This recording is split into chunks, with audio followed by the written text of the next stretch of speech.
Una de las cosas que siempre viene a mi mente cuando pienso en la muerte del Señor son todos esos horribles sucesos que le rodearon. El hecho de que su espalda fuera lacerada, el hecho de que sus manos fueran traspasadas, incluso su costado fuese roto por una lanza. Pero, hermanos, podemos correr el riesgo de quedarnos solo ahí, en la impresión de lo que la muerte del Señor Jesucristo representó como hecho. Es cierto, es un hecho histórico que sucedió, que aconteció y fue fuerte.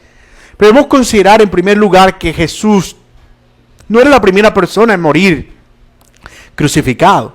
Que de hecho, 2 murieron al lado de él ese día. Eso no quita el hecho de que él haya muerto y haya sufrido. Pero a veces creo que nos embargamos y nos llenamos más bien de cierto sentimentalismo acerca de la muerte de Jesús. La romantizamos, su muerte, y no vemos qué es lo que realmente significa en términos teológicos, en términos bíblicos para nosotros. ¿Cómo nos ayuda eso en nuestra lucha contra el pecado? De nuevo, es cierto que Cristo murió siendo inocente, es cierto que Él no merecía por su propia inocencia ir a esa cruz, pero amados hermanos, hay mucho más allá que nosotros podemos ver que el solo pago que ya es de por sí, mis amados hermanos, todo lo que nosotros necesitamos, el pago por nuestros pecados. Y no, de nuevo, no me malentiendan, no quiero reducir eso. Lo que quiero decir es, hermanos, hay más allá del pago por nuestros pecados en la muerte del Señor Jesucristo. Y no solo en su muerte, también en su resurrección. Es decir, que la muerte del Señor no solo es un hecho histórico que tiene que ver con que Él estaba llevando nuestra culpa, sino que su muerte sigue teniendo un efecto para nosotros permanente y continuo, y al mismo tiempo también su resurrección. Así como la muerte del Señor Jesucristo no es solo singular por el hecho, tampoco lo es su resurrección. Hay algo trascendente en ambos acontecimientos, en la muerte y en la resurrección del Señor Jesucristo, que tienen que ver con nosotros, con cómo nosotros vivimos, con cómo nosotros andamos, pero sobre todo cómo nosotros luchamos con el pecado. Y mucho de lo que significa la muerte y resurrección del Señor Jesucristo para nosotros está contenido aquí en esta pequeña porción que nosotros hemos leído en la carta a los Romanos en el capítulo 6. Como ustedes bien saben, la carta a los Romanos fue escrita precisamente por Pablo a los hermanos de Roma para manifestarles su deseo de predicarles el Evangelio, porque el Evangelio es la buena noticia de que Dios perdona al pecador y lo justifica por medio de la fe. Así que lo que hace Pablo en los primeros capítulos es mostrar que todos estamos bajo pecado por cuanto hemos transgredido la ley de Dios, capítulo 1 y 2. Y luego en el capítulo 3 nos muestra nuestra imposibilidad para poder salvarnos a nosotros mismos, o la imposibilidad de poder justificarnos. Y luego los capítulos 4 y 5 nos muestran cómo es por medio de la fe y la confianza en el Hijo de Dios, en el postrer Adán, en Cristo Jesús, que nosotros recibimos la justificación y el perdón de nuestros pecados. Porque cuando hubo mucho pecado, la gracia sobreabundó. El pecado fue abundante, pero la gracia lo fue aún más en el Señor Jesucristo. Así que luego que Pablo termina de desarrollar todo ese pensamiento acerca de cómo nosotros somos salvos, surge una pregunta. Surge la pregunta de alguien que podía estar leyendo a Pablo y tal vez entendiendo alguna cosa diferente.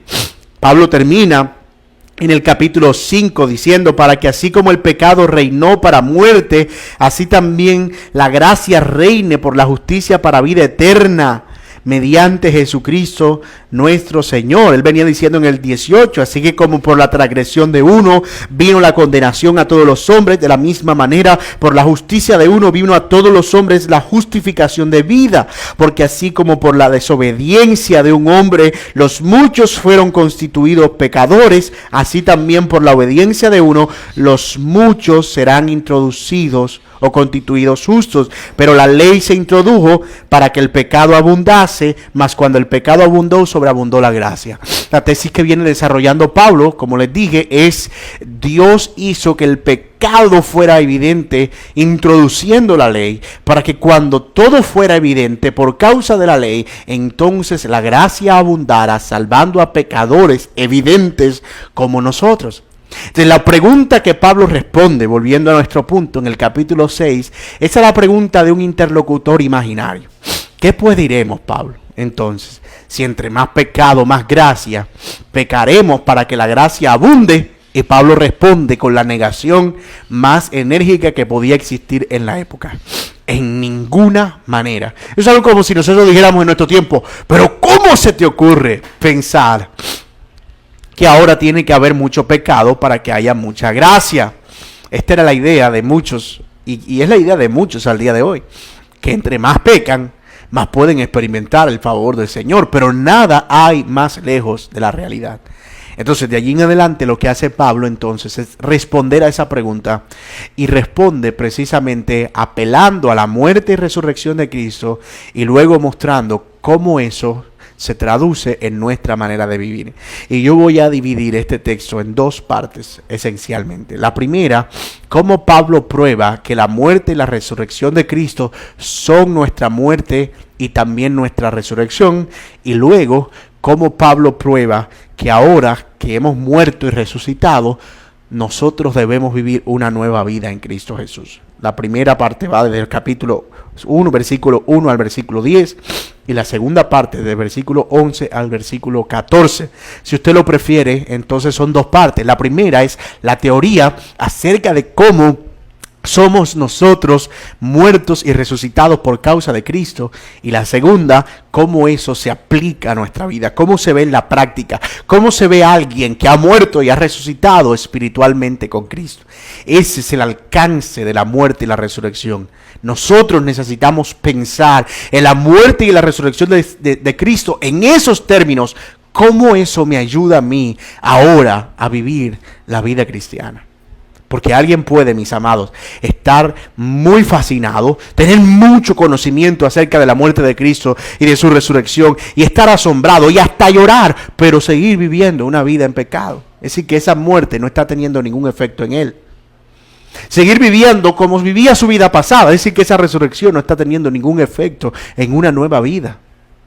Entonces veremos ahora cómo, a la luz de estos dos encabezados, la muerte y la resurrección de Cristo nos ayudan a nosotros en nuestra lucha diaria con el pecado. Son útiles para nosotros incluso al día de hoy. Noten que en la respuesta que Pablo da, y este es nuestro primer encabezado, en el versículo 2, Pablo establece la premisa. ¿Cuál es la premisa? En ninguna manera. ¿Por qué, Pablo? Dice él, porque los que hemos muerto al pecado, ¿cómo viviremos aún en él? ¿Por qué, Pablo, nosotros no podemos vivir pecando continuamente? Y Pablo dice, bueno, porque nosotros ya morimos al pecado. Pero Pablo, tú acabas de decir que si nosotros pecamos, la gracia abunda. No me malentiendas. En ninguna manera. Si nosotros realmente hemos muerto al pecado, no podemos vivir en él. Lo que Pablo está planteando es que nosotros hemos muerto a todo lo que significaba el pecado para nuestra vida, o a toda la vida que antes era de pecado. De modo que si hemos muerto a esa vida que antes nos conducía al pecado, no hay forma en la que nosotros podamos vivir en pecado ahora. La tesis es simple, pero Pablo empieza a probarla allí. ¿Cómo así que nosotros estamos muertos al pecado? ¿Y cómo así que nosotros no podemos vivir en él, sino que debemos vivir otro tipo de vida? Y ahí es donde Pablo entra entonces a relacionar nuestra muerte al pecado con la muerte del Señor Jesucristo, y nuestra resurrección con la resurrección del Señor Jesucristo. Nuestra resurrección para una nueva vida con la resurrección del Señor Jesucristo. Noten el versículo 3, ¿o no sabéis que todos los que hemos sido bautizados o sumergidos en Cristo Jesús, hemos sido bautizados en su muerte? En otras palabras, todos aquellos, y no se está refiriendo Pablo a los que han sido bautizados en agua. Evidentemente, cuando una persona creía en el Señor, y si usted cree en el Señor, usted debería hacer lo posible por afirmar su fe a través del bautismo. Pero lo que está diciendo Pablo es que cuando nosotros somos sumergidos en Cristo, cuando pertenecemos a Cristo por medio de la fe, inmediatamente nosotros somos sumergidos también en Él, en su muerte. Es como si muriéramos con Él, lo que está diciendo Pablo. Y Pablo mira lo que dice, no sabéis, en otras palabras, no es obvio para ustedes que cuando nosotros creemos en Cristo es como si nosotros hubiésemos muerto con Él. Pero eso todavía no nos deja todo claro, ¿verdad? Miren lo que dice Pablo, versículo 4. Porque somos sepultados juntamente con Él para muerte por el bautismo, a fin de que como Cristo resucitó de los muertos por la gloria del Padre, así también nosotros andemos en nueva vida. Perdón, hermano. ¿Qué es lo que Pablo está diciendo?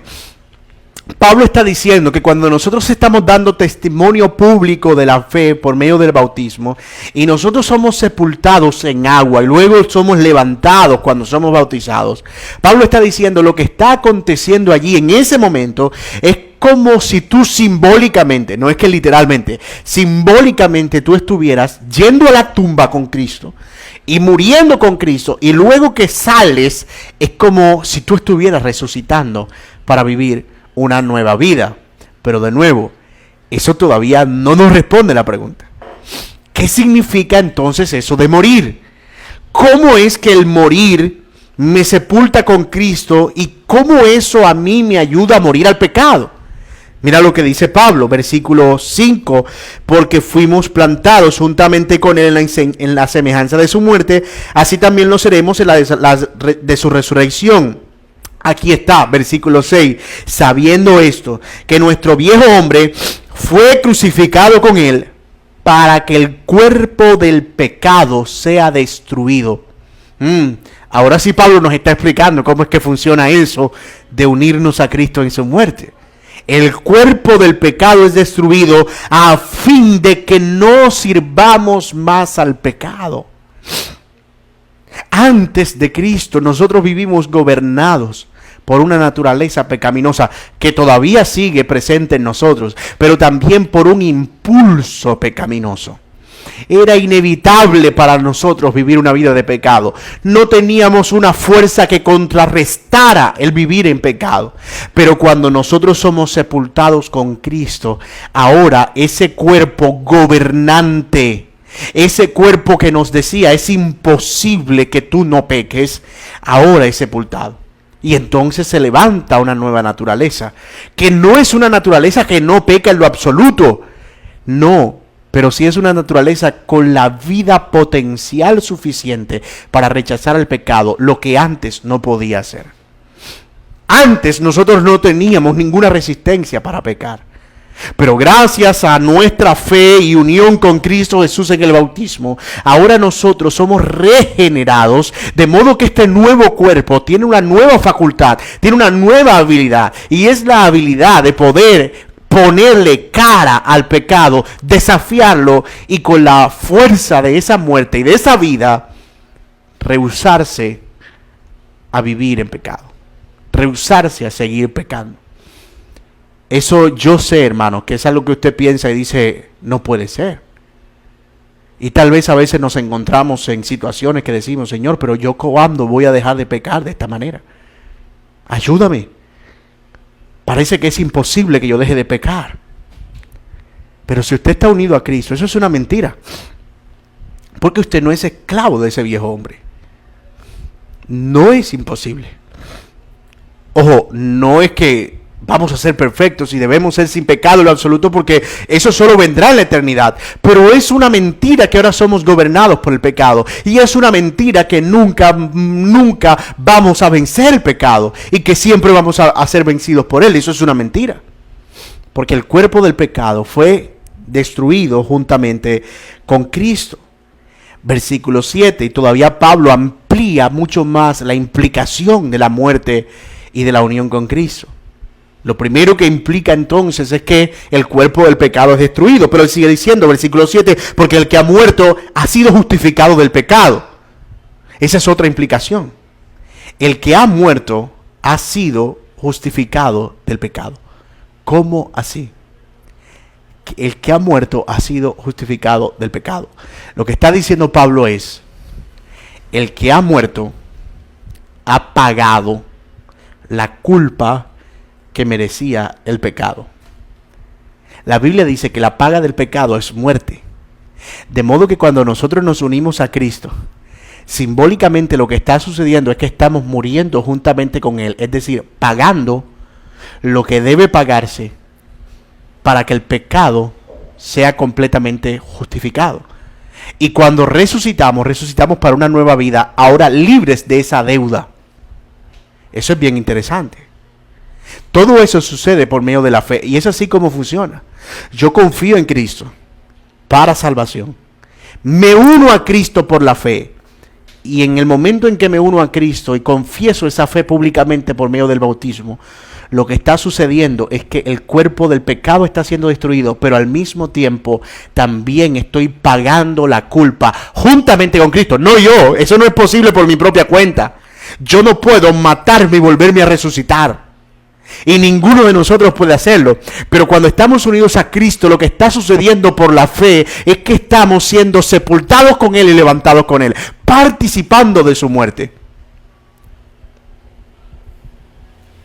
Versículo 8 dice: y si morimos con Cristo, creemos también que viviremos en Él, sabiendo que Cristo, habiendo resucitado a los muertos, ya no muere. La muerte no se enseñorea más de Él, porque en cuanto murió al pecado, murió una vez por todas, mas en cuanto vive, para Dios vive. Noten lo que Pablo está planteando aquí.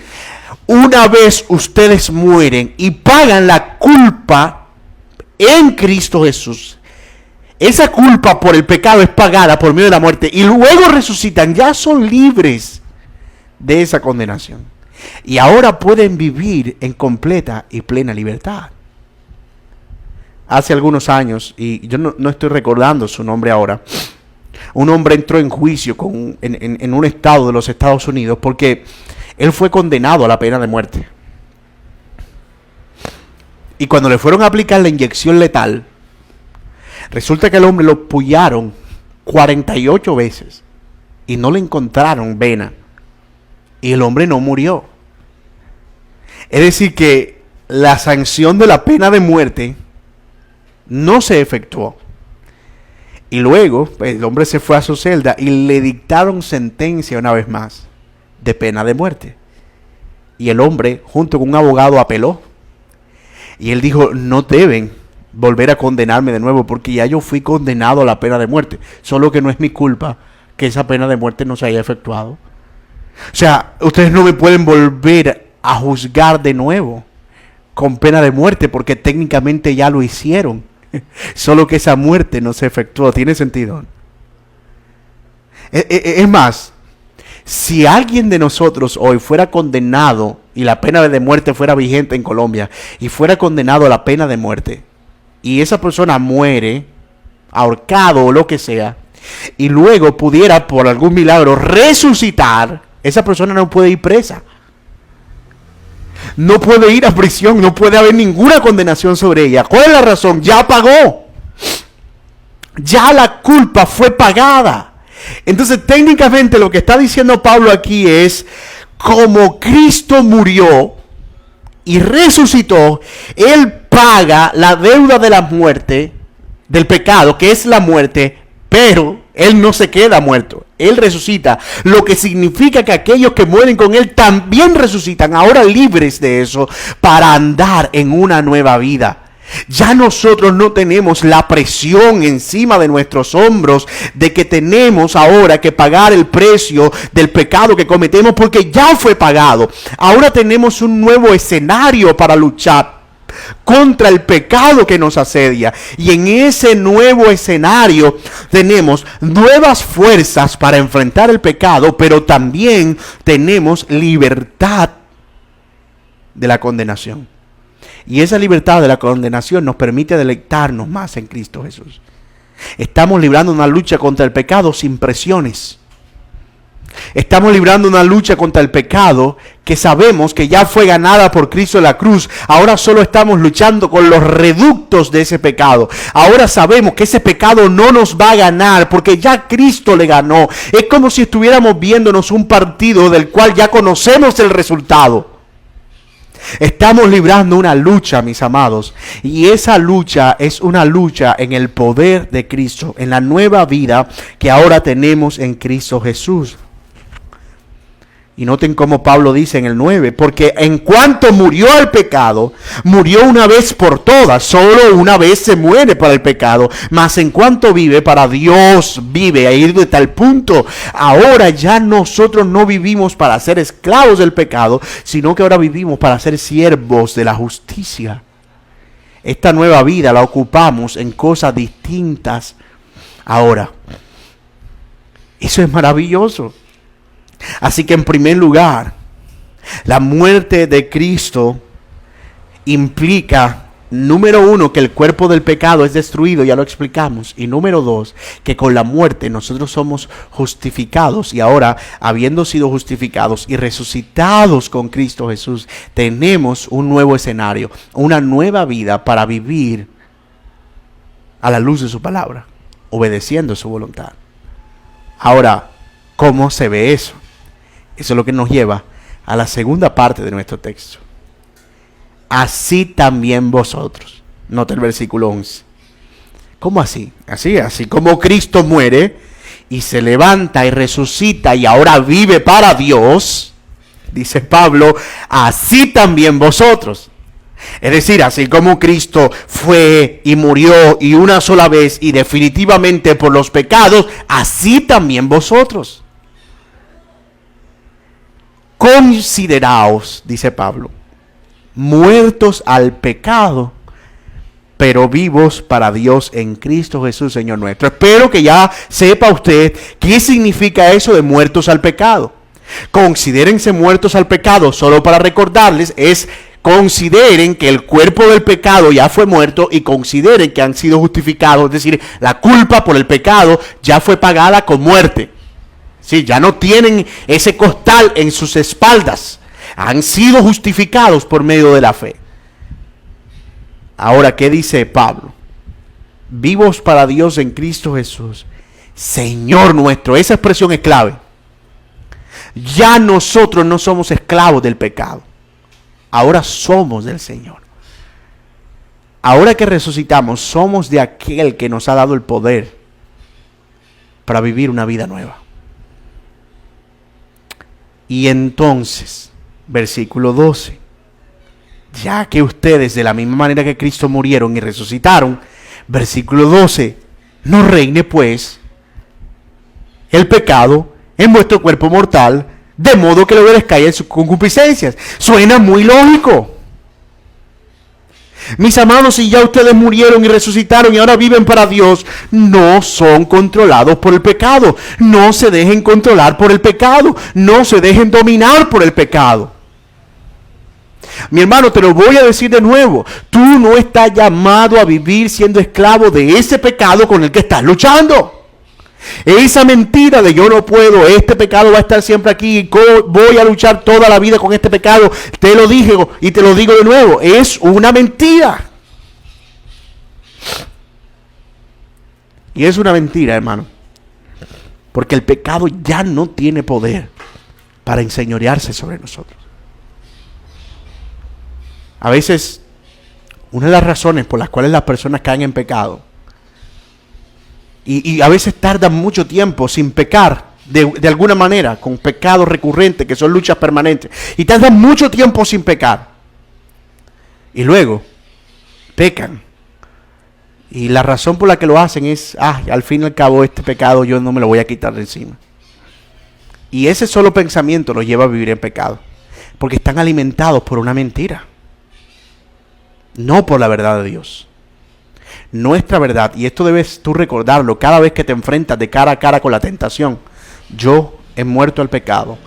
Este pecado no reina sobre mí. No estoy diciendo que es un mantra, es decir, que si tú lo dices, simplemente estás allí frente a la tentación y dices, el pecado no reina. No. Es una verdad que tú realmente debes llevar en tu corazón y recordar cada vez que enfrentas el pecado. El pecado no reina sobre mí, ni sobre mi cuerpo mortal. No tengo por qué obedecerle en sus concupiscencias.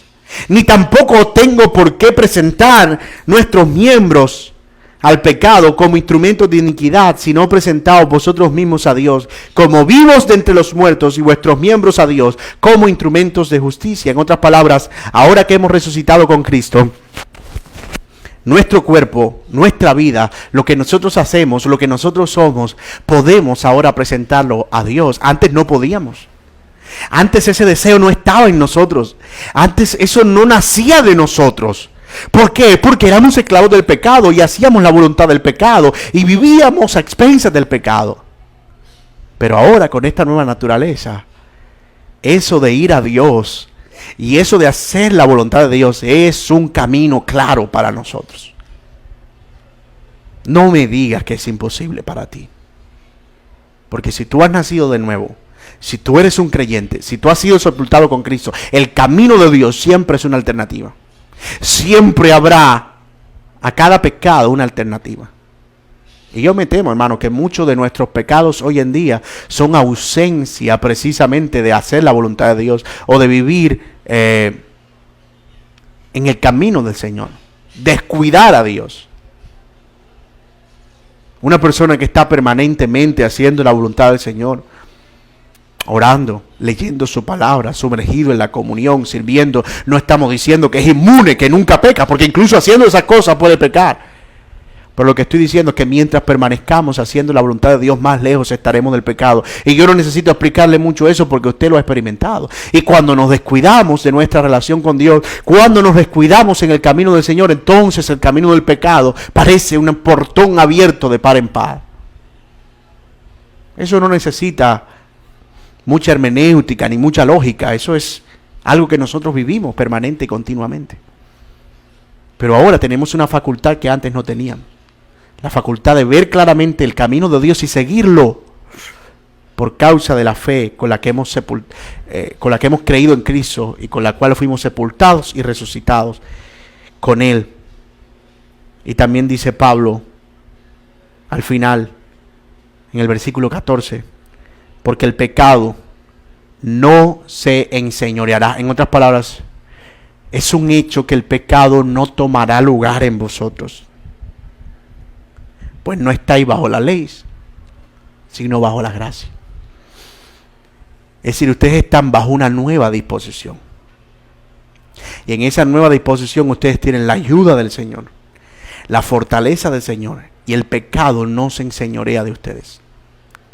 Hay algunas personas que dicen que bueno, que como ya nosotros creímos en Cristo, entonces ahora no importa si vivimos en pecado. Si ya somos salvos, entonces podemos pecar como queramos. Pero aquí lo que está diciendo Pablo es que si tú vives siendo esclavo del pecado, tú no eres salvo realmente. Si tú vives conducido por el pecado permanentemente, entonces tú no has experimentado la muerte con Cristo, por más que digas que eres creyente. Porque una cosa es lo que nosotros decimos y otra cosa es lo que es evidente en la manera en que nosotros vivimos. Y ahí es donde nosotros debemos tener cuidado.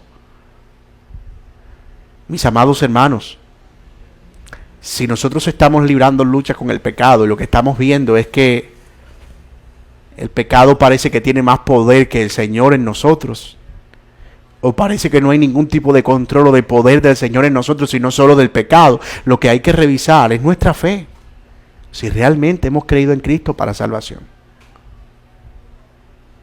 Aquellos que hemos sido alcanzados por la gracia de Dios, no somos perfectos. Y es probable que no lo seamos de este lado de la eternidad. Seguiremos teniendo luchas. Pero mis amados hermanos, una cosa es cierta. El pecado no es nuestro dueño. E incluso cuando seamos vencidos por él, habrá amargura en nuestro corazón. Porque sabremos que hemos desobedecido y hemos ido contra la voluntad del Señor. Sentiremos que hemos dado la espalda a nuestro Señor. Y lloraremos amargamente y correremos a la cruz por oportuno socorro para nuestras almas.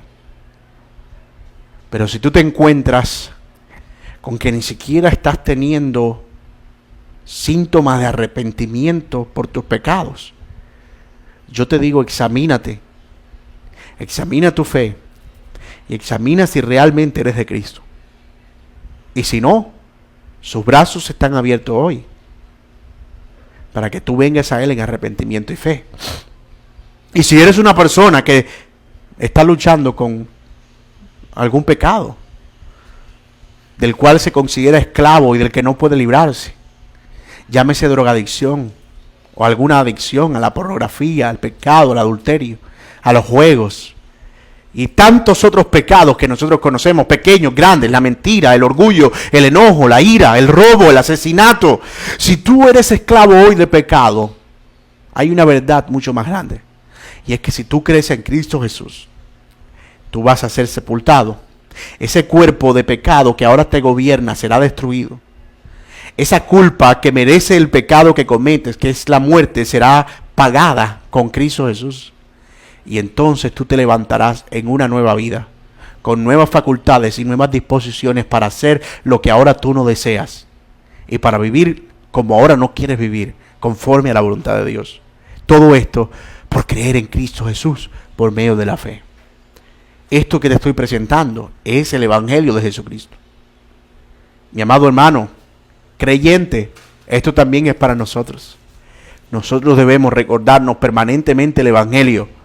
Debemos recordarnos que Cristo murió por mis pecados y que resucitó, porque eso es lo que me va a ayudar en este camino de la santidad. Yo no estoy peleando por mis pecados porque yo tengo que demostrar que soy más fuerte, yo tengo que demostrar que soy más santo, yo tengo que demostrarle a las demás personas que yo vivo una vida que agrada a Dios y ellos no. Esa no es la razón por la que yo como creyente lucho con el pecado. La razón por la que como creyente lucho con el pecado, simple, el pecado no es mi Señor, Dios es mi Señor y yo vivo para agradar a Dios. Debo vivir para hacer la voluntad de Dios. Esa es la razón.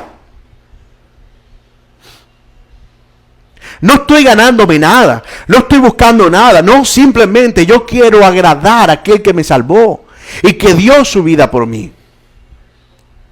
Así que noten cómo en estas palabras de Pablo nosotros vemos la tremenda relación que hay entre la muerte del Señor Jesucristo y nuestra propia muerte al pecado, y en su resurrección de entre los muertos que hoy celebramos, y también nuestra propia resurrección para vivir en una nueva vida. Tú que me escuchas, si eres un creyente, tú eres un resucitado en el poder de Dios, en Cristo Jesús, de entre los muertos.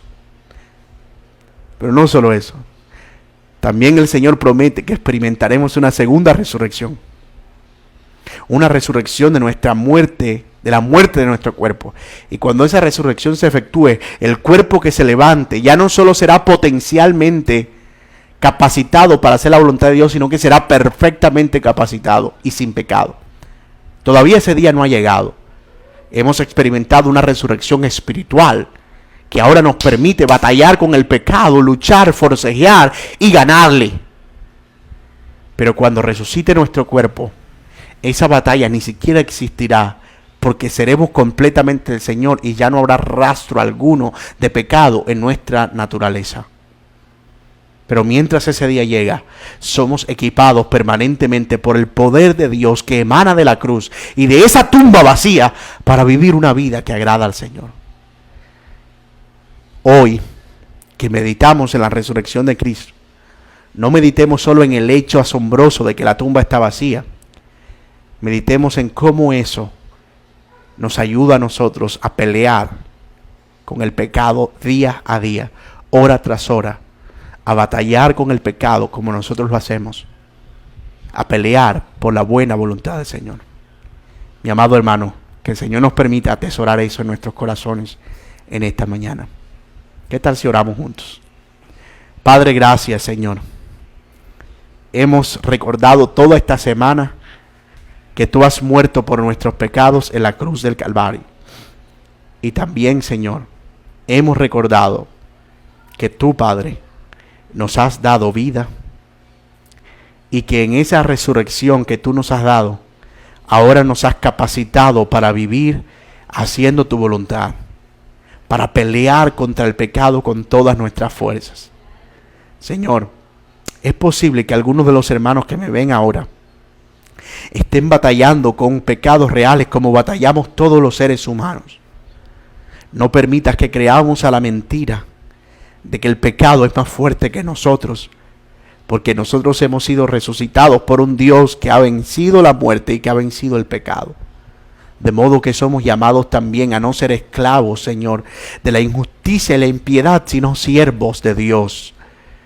Oh Padre, ayúdanos a vivir esta realidad en nuestra vida. A vivir, Señor, de tal manera que podamos nosotros agradarte en todo lo que nosotros hagamos y que podamos definitivamente vivir para tu gloria, Señor. Ayúdanos, oh Padre, para que así sea, Señor. Para que tu gracia abunde, para que tu poder abunde, para que tu majestad abunde. Señor, muchas gracias por redimirnos de nuestra maldad, por perdonar nuestros pecados, pero también por resucitarnos para que ahora vivamos para tu propia gloria. Gracias, Señor. Gracias por resucitar. Gracias por levantarte de entre los muertos. Amén. Mis amados hermanos, que Dios nos permita guardar esta palabra en nuestros corazones, atesorarla allí y sobre todo ponerla por obra. Que Dios les bendiga, hermanos.